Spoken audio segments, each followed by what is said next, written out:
Papua New Guineans are so lucky, but they don't realize it. Right? Young people in Australia, if they're struggling to pay a mortgage, and if they can't keep up with that mortgage, what happens to them? Tell me one of you Aussies. They're out, probably homeless, living in a car.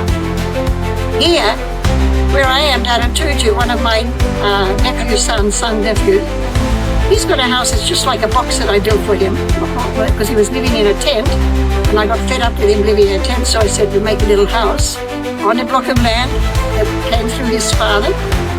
Nobody can throw him out. True? And all around this country, I was going up Seated River once, so I said, what's happening there? A young man was building a house because he had to do that before he could take his bride. He was building his house.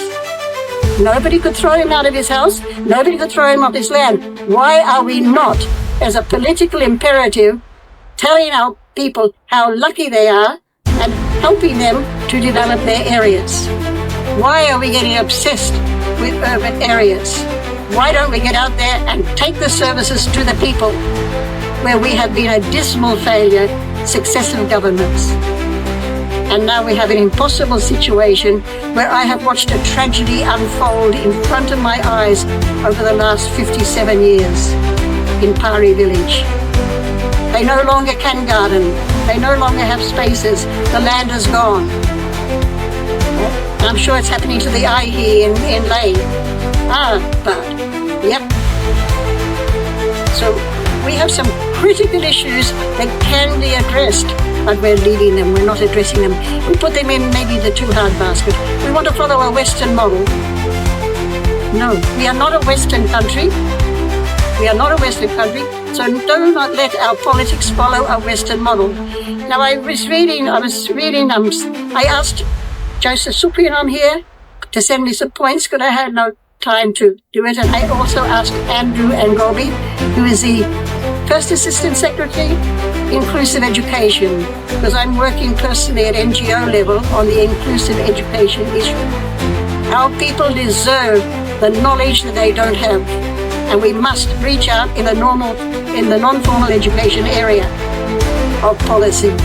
It's been neglected for a long time. But I read this thing, the latest things just come out, 2024 National Youth Baseline Study Report. It was done across 13 provinces and has surveyed over 9,000 youth. The study examined 10 key thematic areas. The key findings reveal significant challenges such as high youth unemployment rate of 86%. Now, why? Yes, okay, the UN and ILO and WHO and all these people, they want the figures according to their criteria. Fine, give them those figures, but let's create our own figures. How can you call a young man who has a garden in a village, is building his house, unemployed, denigrate him like that and make him seem unimportant? It makes me boil.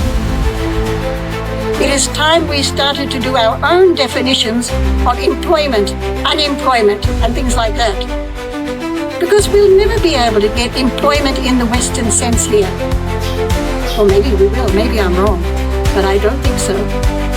And a woman growing in her garden 6 days a week, feeding her own family, selling some on the side of the road to make a bit of pocket money for the things she needs with cash. How can you classify her as unemployed?